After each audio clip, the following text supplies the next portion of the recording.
as I get myself situated, I'm just going to put my hat on, and because I have to have something for the wall, because this one was a tough one, but I welcome you back to another edition of the Top 5 series, my top 5 favorite jerseys of each team, and is exclusively on Jimmy Jam Sessions. Hit that subscribe button. It's actually right here. So hit that button right there if you want to be alerted for all the new stuff that comes out and all that. Whether we do our top 5 series, all the hockey content that we like to do, the first reactions, and even all the little entertainment stuff that we like to do. We do appreciate you hanging out. 2 years we've been hanging out on this thing, but this thing's kind of cute. I hadn't hit that. Meanwhile, like I said, I have put my thing up here because it is Toronto Maple Leaf Day, and I had to really, really dig down because there was a lot to go to. Original six started by 1917. They had all that. I mean, they went through a bunch of stuff. So I don't want to, and as always, I try not to make these videos long, but at the same time, as I show you, what I usually do during my entire time that I've been doing this is I go through the wonderful thing that we call the interweb and see the NHL uniform database. That's what I use. And you see all the years and templates that they have done all through the years.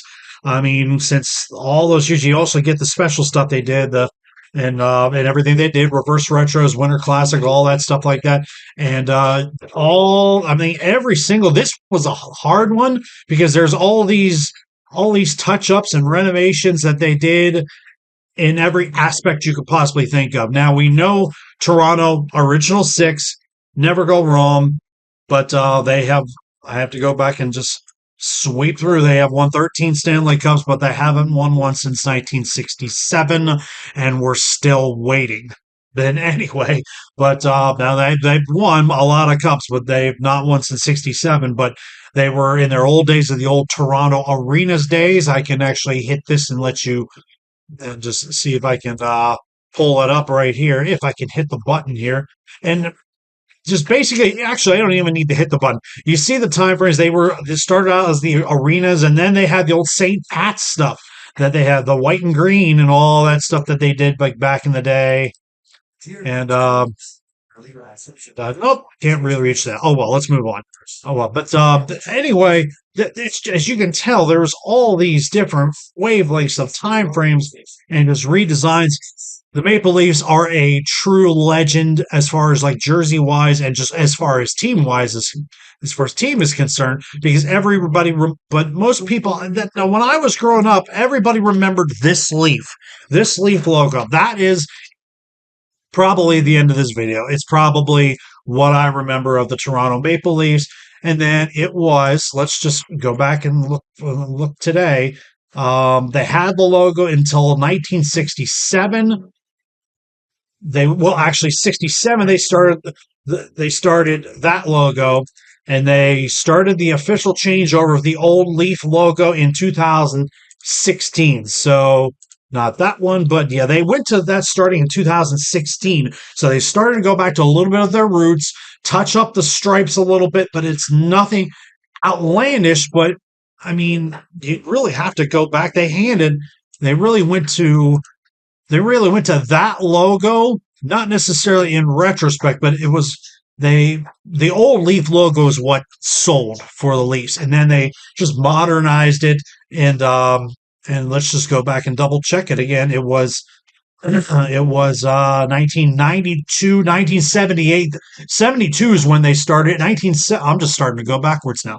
1970. So they had the modern day Leaf logo. We're talking the Doug Gilmour days. Doug Gilmour was my favorite player in my early days because he was just led the league in assists. He could score goals, but he led the league in assists. And he had Dave Andrechuk, Wendell Clark, all those guys. Dennis Potvin was a goaltender. And then he had Cujo, Curtis Joseph for a little while.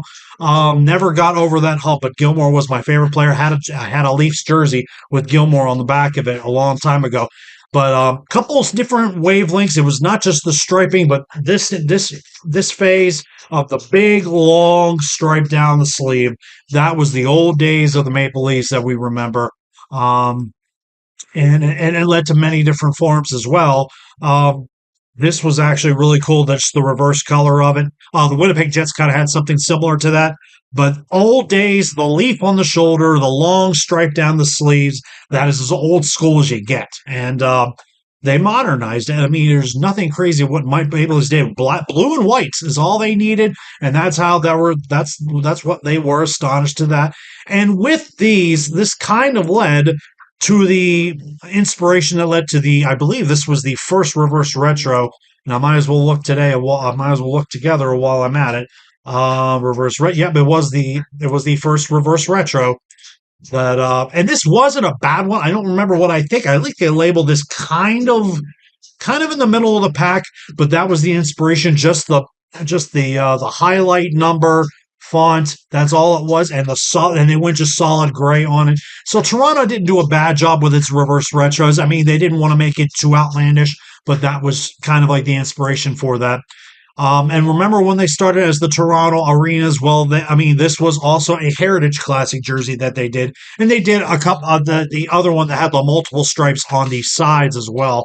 Um, this at one point was an easy jersey to cop. Like if you go on eBay or something, you could get this something, and it wouldn't even be fake. It'd actually be a somewhat of a decent either. Actually, at this time I see this one. This one's a prime green, so not bad if you were looking for something of that sort. So a lot of different variations with the Leafs, stripe wise, collar wise. And I mean, they changed it up. And then when they did I think this is the Stadium Series game that they played. They just had to go all white in their jerseys and the pants. This was a little bright. I'm not gonna lie. I think they played Washington in this game. I'd have to double check, but I don't know off the top of my head. But this was not a bad jersey for white. I mean, white on straight white on white. Nobody really likes white jerseys. Like we saw Dallas do that with their reverse retro. It bombed. Detroit kind of did that. It kind of bombed. Toronto did this for a stadium series, and it actually did its job. Actually, did fairly well on this one. And then the other variant was their St. Pat's jersey. Now there's a couple variations of this. This one here, I could have easily gotten a hands on it. This was actually 2004 that they did this. This was last year's version of it, and they just do this every weekend of St. Patrick's weekend. They always have this some sort of a St. Pat's jersey just to go back to their heritage. But they know where their money is worth the blue and white. This was their time, and they're in the 20s, and it still sells. It still sells to this day. You see a St. Pat's jersey, they know it's Toronto. So nobody else really had that type of thing. Chicago didn't have it. Detroit didn't have it. This was a Toronto thing, and it was the early. This was the early days. So you have to remember how that made. There are so many different variations. Like I can show you this. Like I can show you that. Like a couple other ones here. I don't know if I can bring this up for the time being. Well, like we got this one here that they did for 2002. That was kind of a heritage. That was a kind of a heritage uniform there that they used a couple times. And there was another one that was actually for 2019.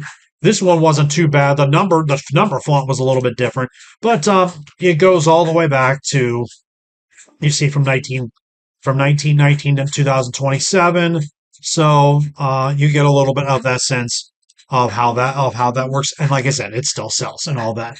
I am going to give you my top five, and it's going to go a little something like this. Number five, I'm going to actually go the second reverse retro. They kind of it didn't look like they did a lot with it, but they kind of went back to the early, like, let's see. I mean, I kind of have to go back to about the 60s days when they had this. And it's basically just kind of touching it up. I hit the wrong tab. That's basically all this really was.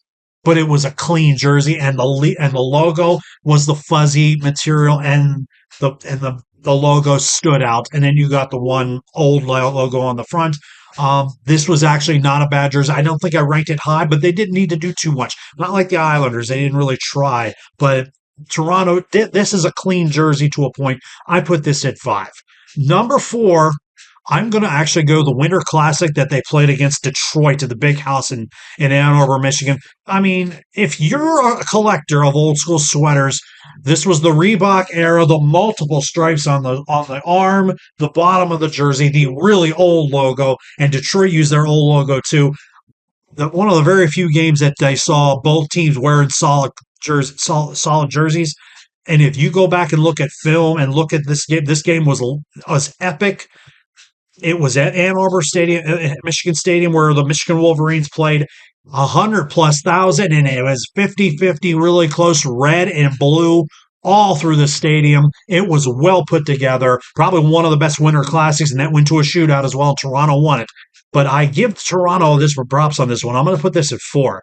I'm going to get a little I'm going to get a little bias on number 3, and it's going to be the Beaver jersey. And the kind of the only reason I put it at 3, not just because I own it, it's because it's black, and any any any team in the league can make a solid black jersey and probably score with it. And Toronto did. Forget the reverse Beaver version of it, which was, it's kind of a little nice little Easter egg. But I don't have much to say about it. You put the logo on it, the stripes are blue, the number font is still black, but it highlights this was a solid jersey. They're not going to use it anymore, but from what I'm told coming up, but this was a solid jersey, and that was a mystery box, and I'm stoked that I got this one. And I'll put this at 3. Number 2, this was going to be, and if I remember correctly, I have to put this one up there. I think this was the centennial game they played against Ottawa. I think it was Ottawa. I don't remember off the top. Put a comment in. This is a chic jersey. This is really with they kind of went Montreal a little bit. Stripe on the side with a number in it, strings in the top, the torso stripe in the middle of it, and you put the logo in there, and the number font on top of that, and keeping the stripe around the side. This was solid. I don't know if I'll ever find this jersey, but whatever this is, it's a Mitchell and Ness. I don't want that. I'd rather try to find like a Reebok or an Adidas version of it. But this was a chic jersey. I really like this one, and I'm going to go number 1. And most of the time when I've been doing these, I've been either doing something now or just something when I go back. And I have to go back to. I got to go back to the old logo when they put the Leafs on the shoulders, the simple 2 stripes on the sides and the bottom. This is the Maple Leafs I remember with Gilmore, with Andrew Chuck and Wendell Clark and a handful of others. Oh man, this is the old Maple Leaf Garden days. I mean, they played in the Maple Leaf Gardens all those years, then finally got the new building, the Scotiabank, and it's a holy grail of hockey's the Maple Leaf Gardens, and they played in that for so many years. And this is the jersey I remember. And I had the blue one. I never had the white, but I had the blue one. But this was a tough one to do. There were so many variations of the Toronto Maple Leafs. There's so many. I had trouble trying to figure which is which and what is what. And do you remember a version that you remember? Because we're still waiting for Toronto to get past the second round and try to get to a Eastern Conference final. We don't know what's going to happen. We have no idea. But the Maple Leafs will always be one of the most like they're not going to be the most picked on right now because they just can't get to they can spend all the money they want. But it's the NHL's not it's not baseball. So Toronto, which variation do you remember the most? 'Cause I definitely do remember what they were doing and what I remember back in the day. And it was a tough one. This was a tough one. And until then, bars closed. I've done what I needed to do. And when we come back, the next one on the list would actually be Utah, but since Utah just has the new stuff, the Utah Hockey Club, now they're the Utah Mammoth. All they have are the 4. There's rumors are going to be a 5th, but I'm going to keep Utah out of it just because there's not much to go by, and I'm going to just jump right to Vancouver next. So until then, bar is closed. I'm glad you hung out, and until then, I will see you legends in the next one. It's not that. It's really not that, but I mean, it's those guys. I remember that logo. That's the logo I remember. And we're just waiting. We're waiting till since 1967 for the Toronto Maple Leafs to win a Stanley Cup. We'll see you guys on the next one.